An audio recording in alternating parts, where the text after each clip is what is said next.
Welcome back to Well, That's Interesting. The sounds like this came out of a game of Mad Libs edition. I mean, that's what so many episodes sound like. It's I'm true. like, how did she even find this? What? It's all real. Yeah. It's all fucking real. Yeah. Today is In-Betweeni 108, Mutant Attack Hamsters. Okay. Okay. I mean, talk about how the only thing I'm not afraid of is now something I'm afraid of. It's mutant and attacks. Great. Amazing. And tardigrades hitch a ride in snail stomachs, escape and poop. This is the adventure I have been waiting for. Right? Shouldn't this be a movie? I would love this as a movie or a series. It could be animated. It could be Pixar. It could be like a comic book. Yeah. I love tardigrades. They're Yes. old friends, and I hope you go deep into explaining what they are for folks who haven't. Oh my God. Haven't learned yet. We will talk about them. We'll talk about things we did to them. Yeah. And what happens to them in the wild. Because Yeah. it's an adventure, just like you said. And it should be something graphic. Yes. Yes. Take that as you Very will. visual. Yes. Highly recommend Googling them. Oh my God. I'm Jill Chacha, and I am with the tardigrade lover, Marissa Riley. That's me. I fucking love a tardigrade, man. We go way back. Oh, so far back. Old friends. So far back. If this is your first time listening, welcome to the flock. Welcome. Dr. Riley here comes in cold and learns everything in real time, just like you. It's true. I had no idea what we were going to talk about today, and now that I do know, I'm equal parts horrified and excited. That's the goal. Yeah. That is the goal, is to be horrified, excited, Yeah. educated. Sweating a little bit. If you're not sweating while listening to this, tell me your secret, because everything makes me nervous. So, My friends, today is a wild one. We have ourselves 2 recent experiments that reveal how little we know about the creatures around us and how wonderfully bonkers the answers are when we find out. yeah. In the first half of the show, what happens when you remove aggressive chemical receptors in the brains of hamsters? It's a question I'm sure we've all asked ourselves. Yeah, I was just thinking. I was like, what happened the last time I did that? It's been a while. It's been a while. Yeah. Well, that's right. You guessed it. They actually become more aggressive. Great. So, Good times. We're going to talk about a whoopsie daisy some researchers made that ended up revealing mammalian brains are way more complex than expected. That is surprising to me, because my brain ain't that complex. She's like, okay, now you eat, and then you go to work, and then you do a couple other things. Now you eat, you go to work, do a couple other things. I think we've all reached that level. It's been rough. It's been a rough couple of years. Yeah, just check off those 3 or 4 things that you have to do every day, Right, and then the rest is tequila. So. Oh, yeah, I can't wait. Yeah. That's later. Yeah. And of course, the news of genetically altered hamsters could not have come to us from anyone else other than a member of the flock. Ah, That's right, huge. Thank you. Do you know who? Lauren. fuck yeah, Lauren. Lauren on Instagram. God damn it, Lauren. Lauren, if I could give you, like, what do you get in school? An A. A plus, Lauren. Those little stars. Gold star. Stars. 4.0 GPA or whatever the higher. I think you can get higher than that. The highest one. You're going to college, baby. That's right, full scholarship. Full scholarship for Lauren. Thank you for sending us an article about attack hamsters that led me down an attack hamster hole. Amazing.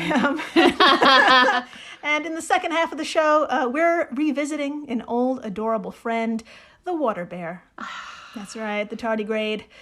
These incredibly small creatures are packed with incredible surprises, including one way that they get around. Now, it's a mode of transport you just don't want to miss. Oh my God. I'm so excited. I know. I'm so excited to get to that.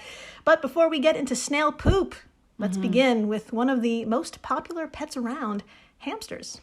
Yeah. They're really popular. They're so popular that Kardashians have had multiple hamsters. Really? Yeah. There's a whole... Never mind. I'm just gonna... There's a whole episode where one dies and they have to replace it before the kid gets home. That's so normal and I'm for them. positive that no one listening knows anything about the Kardashians, and good for you guys. Keep it that way. You don't need this, but that was my immediate thought was. Yeah, that's the most normal thing I've ever heard about them.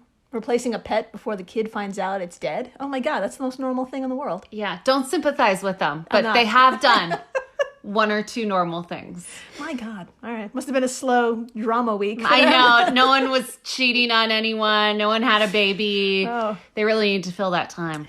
So hamsters, my friends, we're talking about hamsters, and specifically the Syrian or golden hamster. Oh. Not only are they cute, tiny chunks, they are full of personality and exhibit behaviors that owners / some humans can really identify with. Dr. Marissa, tell us a little bit about the Syrian hamster, will you? What makes them so unique? Oh my God, I would love to talk about it. Okay, from Petopedia, that's the cutest word in the world, petopedia.petscorner.co.uk. Totally valid. Hold on, It's pause. totally valid. It's real. If on the site Petopedia you needed a Pet's Corner, what is the rest of the website talk about? I don't know. Okay. That's a good point. Anyways, from the Pet's Corner of Petopedia, quote, Syrian hamsters must live on their own as they are territorial mammals and will start to fight each other. Amazing. Once they have reached maturity, which is between 8 and 12 weeks old. Classic only child. Only children. Okay, Syrian hamsters should never be kept in pairs or groups once mature. Even smelling another adult hamster in the same house can cause some to become upset. So it's always best to stick to just the one. Yeah. Continuing the quote, Syrian hamsters are nocturnal, which means that they are most active at night, and they will be up and about during the late hours, burrowing, digging, playing, and chewing. Just what you want to hear at night. I know, all great noises. Okay. This is a super important hamster fact to consider before owning a hamster, as it may dictate where your enclosure is kept in the home. Syrian hamsters are prey animals. This means loud noises, sharp movements, and touch can make them a little jumpy. Before owning a hamster, it is important to remember this and be prepared for it to take a little time before they are happy to be handled by you and your family. Handling hamsters is all about is all about little and often and building up their confidence in being touched or picked up in the early days. This can take time. End quote. The Syrian hamster is very relatable. Unbelievable, right? Yeah, it's I also have to be alone, and that's really it. That's all. Yeah. Takes time getting touched. Well, that's weird. Okay, so yes, my friends, not only is the anxiety-ridden hamster relatable on a surface level, but believe it or not, their brains are pretty relatable too. Ooh. And this makes them a favorite in the research lab. Georgia State University professor Kim Hummin, just Hummin, all right, great Hummin. Last name. Kim Hummin told news.gsu.edu, quote, hamsters have become increasingly... I can do this. We got this. Hamsters have become increasingly important for studies of social behavior, aggression, and communication. One, their social organization is far more similar to humans than that observed in mice, even though mice are the most common laboratory animal used. And two, their stress response is more like that of humans than other rodents. They release the stress hormone cortisol just as humans do. Oh my God, I release tons of it every day. It's terrible for your acne. You want to lose your acne, stop being stressed. Yeah. So just keep the acne. Good luck. not a problem. Can do that. Yep. Just not be stressed. They also get many of the cancers humans get. Oh, End bummer. quote. I know. Oh, no. I know. But my friends, not only does their little noggin release cortisol, it also releases and absorbs vasopressin through a receptor called AVP R1A. Oh, my God. Do I have that? Yes. Oh, really? Yes. Oh, my God. Tell me everything. Yes. So, what the hell is this? Great question, Doctor. Thank you. Yes. Dr. Riley. Well, I got you. Don't worry. Scientists have a general idea of what this hormone does.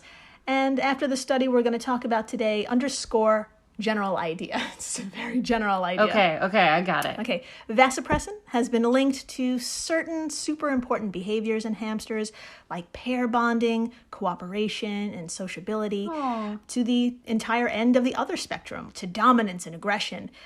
In sum, it's believed to regulate things like teamwork and bonding. Okay, so that's what they think. Okay.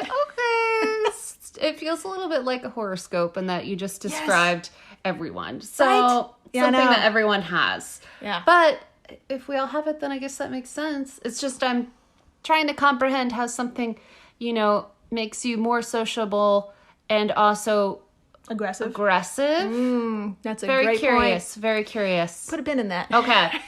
So, again, general idea. Unless you're aggressively social. Oh, we all know Is that that person. what? Yeah, they're so excited and high on coke. It's so Yes. hard to talk to them, but that's okay because they talk for you. I love that. I appreciate it. Yeah, easy. You just stand there and then go to the bathroom and never come back. That's right. Yep. So, a team of Georgia State University researchers led by Professor of Neuroscience H. Elliott Albers and our University Professor Kim Hummin, they got to thinking and proposed a hypothesis. We got it. We My made God, it there. My God. Tom Dunn of boingboing.net actually summed it up perfectly. Quote, their hypothesis was that by removing this hormone, the hamsters would stop regulating their friendliness and just give in to being cuddly and adorable bosom buddies all the time. End quote. Okay. Yeah. No. Yeah. Don't take anything away. 100, no, really? Not all of it? No, don't take anything away, or else you're gonna get something different and weird. It's there for a reason, right? Am I Yeah, we found crazy? out. I mean, maybe I'm just ignorant on this topic because you could say that about a lot of things and it's incorrect. But It's like cooking brain surgery. It's like, don't take the whole thing away. yeah, don't. I want to use a word that starts with an L, but is it? Are they giving them like little hamster lobotomies or no, something? not at all. Okay. Not at all. We're actually going to talk about that right now. How they did this. Okay, Yes. so Dr. Marissa, please tell us, how did they do this, and what did the experiment entail? How did they compare and contrast behaviors as well? Okay, let's dive super deep. All right, from Jack Dunhill of IFLscience.com, quote, using CRISPR. CRISPR. Oh, shit. Using CRISPR in all caps, gene editing, the researchers from Georgia State University created hamsters without AVPR1A receptors, entirely blocking vasopressin activity. The hamsters were then mixed in with litter mates and were compared to wild type or non-edited hamsters to understand their aggression levels and social behavior. End quote. Amazing. Okay, so they just made new hamsters that were missing this gene. Exactly. And then put them with some hamsters that are normal. I'm like, are we allowed to use the word normal? I don't want to offend any. Hamsters, yeah. I guess. Original. Neuroregular. Hamsters. And then I don't know. Yeah. You get it. We all understand. Everyone's great. Okay. So did these altered hamsters become chonky fur balls of love? Are we on the way to ending war and solving world peace by removing vasopressin and its receptor? Drum roll, please. No. I didn't think so. Okay. Quote, We were really surprised at the results, Albers told news.gsu.edu.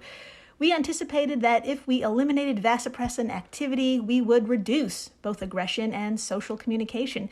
But the opposite happened. Yeah. End quote. Yeah. Not surprised. Not surprised. My friends, the total fucking opposite happened. And I've got photos that simultaneously prove it and sums up the results perfectly. Great. I am so glad you... Wait, we're going to look at photos of angry or Yes. I don't know. Oh, Yes. okay. Awesome. I'm excited. We're going to look at very angry hamsters, Oh. and it's so funny. My God. Oh my God. I'm excited. So, Dr. Marissa, that's actually my next question. Would you like to see one hamster being a total dick to another? Yes, please. Jesus Christ. Hurry. Okay. These photos were taken by the research team and were included in their study.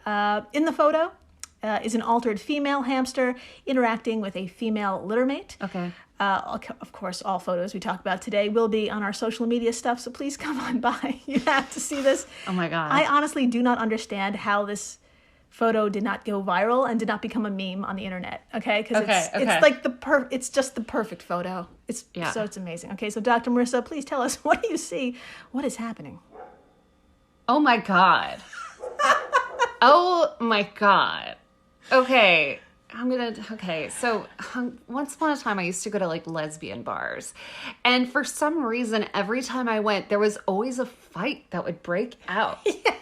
And people would be crying, there'd be like blood on the floor. I swear to God, this doesn't happen at all lesbian bars. You should go to them, they're really fun. But for whatever reason, every time I went, someone would get in an altercation, and that's what this looks like. It's a hamster literally jumping mid-air towards another hamster that's wincing. Yeah, it's in absolute fear. Wincing, absolute fear, and very surprised. Like, what the fuck? Like, What the fuck? I came to a lesbian bar. I thought we were going to have shots and I'll wear soft clothes. Yeah. But no. I'm being attacked. I'm being attacked. Wait, it gets better. Oh my God. Come on. Okay, this just straight up looks like WrestleMania. So this... It's the dead eyes. It has such dead eyes. It has evil eyes. I swear to God, if someone was to take one of these and like Photoshop in like red eyes or like horns or something, I would really appreciate that. So yeah, it's one literally pinning one down. Yeah. Pinning it down. It's pinning it down. And the other hamster is straight up on its back. You can't even see its face anymore. Mm-hmm. It's totally... It's lost the fight. Yeah, it lost the fight. It's lost the fight that it didn't even want to be in. No, not at all. Jesus. 110% did not want to be there. Yeah, my friends, we are seeing an epic smackdown, essentially, of one hamster that's way more aggressive than usual. Yeah. When compared to the unaltered hamsters, this aggressiveness did not follow the typical pattern. Hamsters without the AVP1A receptor were extra stabby. Wow. Yeah, and get this. Both male and female hamsters were hyper-aggressive and targeted their tiny rage onto fellow same-sex hamsters. Oh my God, gay rage. Yeah, it's wild. I mean, that sounds weird, but... We should be raging, but not this way. But in a different way. Yeah. So what the fuck does this all mean? Well, Dr. Marissa, please tell us what Professor Albers told news.gsu. I can read. Oh my God, all good. All right, let's talk about it. Quote, we don't understand this system as well as we thought we did. I love it. I love it. Best quote of all I time. love that they had to say it out loud. Like, I'm just going to clear the air. This didn't go right. Continuing the quote, the counterintuitive findings tell us we need to start thinking about the actions of these receptors across entire circuits of the brain and not just in specific brain regions. Mm-hmm. End quote. Yeah. If they had just like talked to me or like literally anyone else, I could have told them like, this is a bad idea. They're gonna get weird. Like, they're gonna get weird. You're literally taking a gene away. Yeah. It's probably there for a reason. Now we know. Now we Now know. we know. Yeah, this wasn't the outcome researchers were hoping for, it certainly was a discovery, and an important one at that. Quote, understanding the role of vasopressin in behavior is necessary to help identify potential new and more effective treatments for a diverse group of neuropsychiatric disorders, including depression, end quote. Albers concluded. Oh, now I'm into it. Okay, so we learned something that could eventually affect us Down the line. Mm-hmm. with mental health. I really love that. I just hope this doesn't get into the wrong hands. Yeah. And they use it as like human soldiers. Yeah. They don't have any of this, so they are fine with don't feel killing anything. machines. I've watched too much Marvel. Yeah. Honestly, I thought about the same thing because... Okay, thank God. I'm like, am I the one missing the gene? One, there's lots of work to be done in terms of eventually producing effective medication. But two, if you want yourself an army of attack hamsters, Yeah. we got you covered. Yeah. That's right. Oh my God, this is true. Yeah. And if you want one, you should talk to a therapist first. Just Yes. a little recommendation. Terrible. Yeah. After the break, Yes. moss piglets. Yes. Water bears. Yes. We're talking about the ever-surprising tardigrade Yes. and snails just so happen to be their taxis. Into it. And they exit out the butt. So fun. Stay tuned. Please do. When Johann Rall received the letter on Christmas Day 1776, he put it away to read later. Maybe he thought it was a season's greeting and wanted to save it for the fireside. But what it actually was a warning, delivered to the Hessian colonel, letting him know that General George Washington was crossing the Delaware and would soon attack his forces. The next day, when Rall lost the Battle of Trenton and died from 2 colonial Boxing Day musket balls, the letter was found, unopened in his vest pocket. As someone with 15,000 unread emails in his inbox, I feel like there's a lesson there. Oh well, this is The Constant, a history of getting things wrong. I'm Mark Chrysler. Every episode, we look at the bad ideas, mistakes, and accidents that misshaped our world. Find us at constantpodcast.com or wherever you get your podcasts.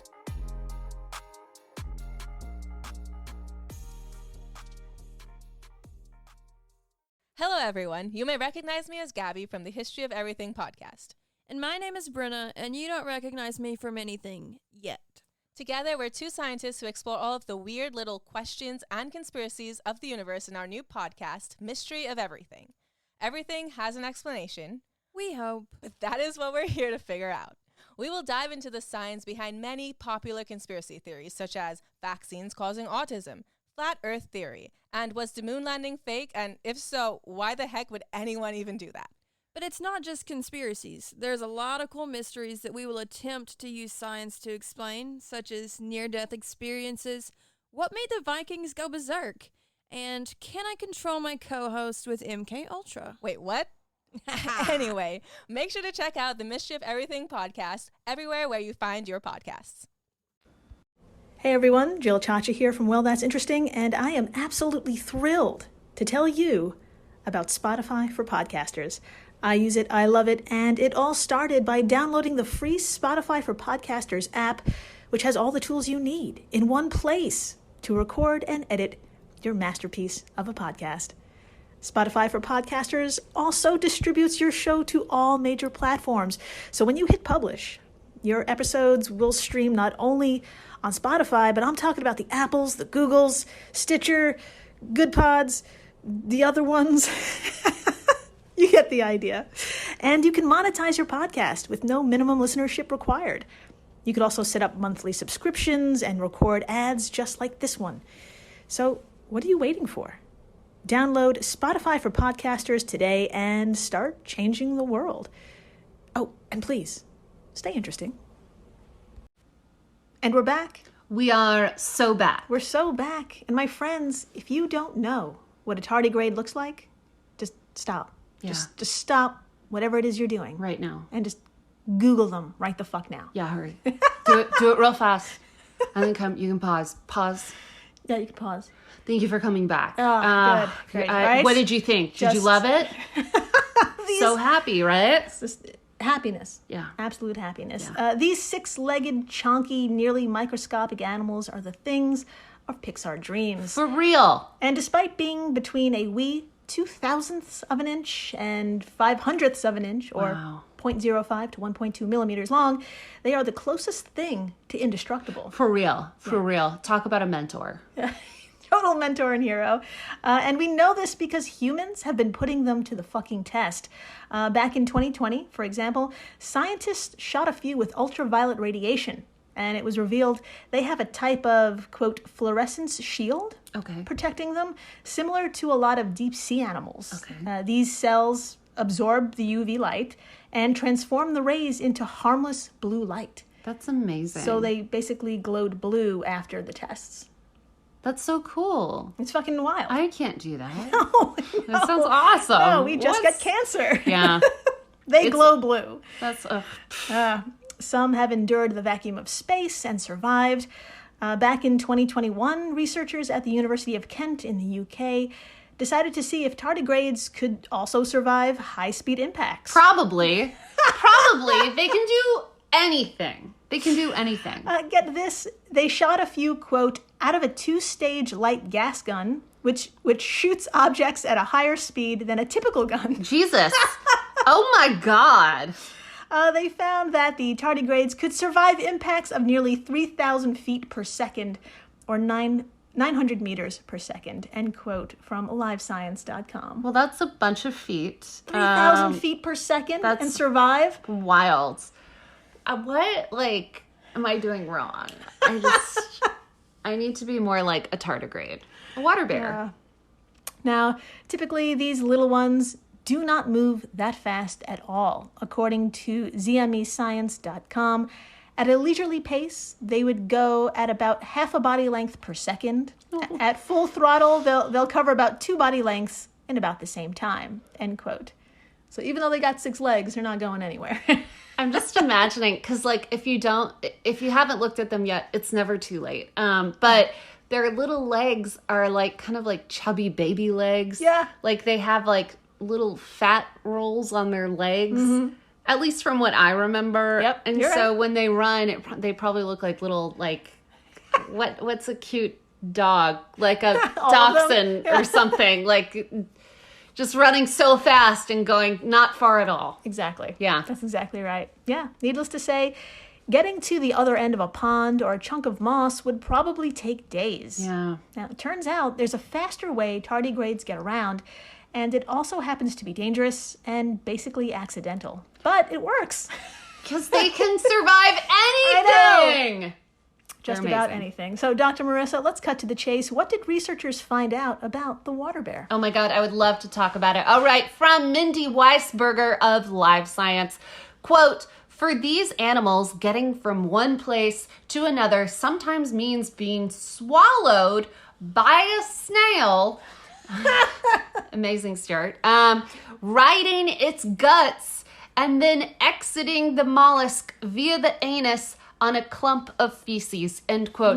I feel like the first time I called my mom from New York, that's how I described my commute to and from work. I was just like, and then I just get shat out by an anus and end up in Bushwick and go to my home, which has no windows and smells like a cat, even though I don't have one.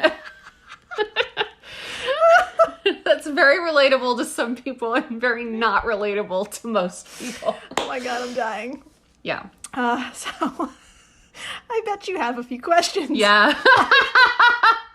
Like, how the hell did researchers find this out to begin with? And how do tardigrades even survive? Well, don't worry, I got you. For you see, my friends, despite being found almost everywhere there's water, little is known about how these little itty-bitty cuties populate environments. Like, how the fuck did they get there? Yeah. We don't really know. Well, yeah. until now. Oh, good. Tommy Vuari. Tommy with an I. Nailed it. A master's student in the Department of Biological and Environmental Science at the University of Jyväskylä, Finland. Close enough. Skyla. There are There's multiple so many umlauts. There's so many umlauts and consonants. Jyväskylä in Finland. I respect it. Well, Good Tommy Tommy got to thinking. They may get around the same way seeds are dispersed. They're eaten by a larger animal and pooped out. Yeah. So Tommy did a little digging and found one single study back in 1962 which noted live tardigrades were found in snail dung. Oh, yeah. So, inspired, Tommy ran a few experiments. Okay. Now, Dr. Marissa, please tell us from Live Science, what did he do exactly? Oh my God, let's dive deep. Okay, quote, he decided to look for animals that ate moss, where tardigrades are often found, and for feces that would be easy to sample. That's the point when Cope's snails came to mind, Tommy said. Of course, duh. Yeah. Everyone who has done any gardening in Finland knows that those snails eat almost anything. So Tommy and his colleagues sampled feces from 21 copse snails collected from a community garden and brought them into the lab and spent around 30 hours examining them. End quote. This is awesome, but also like some people just love their job so much. It's wild. I do not have like the capacity to look at snails for 30 hours. Yeah, and snail shit. Snail shit, yes. I'm so sorry, but these guys are the real nerds, and they're into it, and they are making findings that will make sense to me when Jill tells me. That's how nature intended. So That's right. They dug around poop for 30 hours. And out of those samples, my friends, get this, drum roll please. 25%, a quarter of them, had tardigrades. Amazing. 10 were found in total and 5 were alive. Wow. 5. Now, this was a very small wild population sample. So Tommy and the gang decided to go big with a lab study. Amazing. Quote, the researchers then fed other tardigrades to copse snails and finding that 218 of 694, or about 30%, survived the ordeal and were pooped out while still alive. End quote. From Live Science. Oh my God. Only 30%. Still- This is a very risky mode Extremely. of transportation. Yeah. But generally, nothing is supposed to come out of your butt alive. So it's... I never thought of it that way. So that's a large number. That is a large making number. It through. But they're just risk takers. They're like, either I'm making it to work on time or I'm dying. Pretty much. Those are my options. No other options are allowed. Where are they going? Oh, we're going to find out. Okay, good. Okay, so not only did 30% survive, they were healthy enough to go on to mate and lay eggs, Okay. which successfully hatched, quote, providing the first evidence of tardigrade reproduction after emerging from an animal's gut. From our source, round of applause. Yes. Just for... They're leaving to go fuck. Yes. Yes. I get it. I get Date it. night. It's date night. It's date night and they gotta be there. If they want to do it. So you're probably wondering how in the hell did those 30%, make it? Well, scientists believe they fall back on their emergency plan, which helps them survive all sorts of danger like the vacuum of space. It's called the ton state, where they expel moisture from their bodies and slow metabolic processes. I know. But being that the snail guts are so wet, some can't get completely dry, so they end up dying. This whole talk of like dry and wet is Yeah, that's true. grossly sexual. Yeah, there you go. It's like the gross side of sex. All the goos and things. All the goos and things. Sorry, everyone. But for those that make it, after 2 days of traveling the snail's digestive system, they'll find themselves pooped out 20 to 30 feet from the spot where they were eaten. And this is, in context, this is basically a nonstop flight to another continent for a tardigrade. Yeah. And in this new place, they can start a family. And a new generation will take hold. And it's fucking inspirational. That's amazing. I really like it. I was trying to relate to this, but then you said it's like they were going to a new continent. And I'm like, that's like the time I got on the train Yeah. for a date. Yeah. And that really wasn't that hard. But it was a hot day. So Yeah. Yeah. Remember that date that we went on? Oh, all of them. Yeah. And that's the correct answer to that question. I remember all of it. That is very true. Yes. Good answer. But yeah. Yeah. Oh, I loved every date. I know. It's They're true. amazing. They're good. They were worth any sort of travel. Gross blood. So thank you for listening, rating, subscribing, telling your friends about the mutant attack hamsters. Yeah. And, tell your friends' kids. And then that way they'll just keep bugging they're bugging your friends for them. Exactly. Does that make sense? Yes. I stuttered a lot. I think so. Yes. Because I was just so excited. Yes. Oh, God. And please, stay interesting. Please do.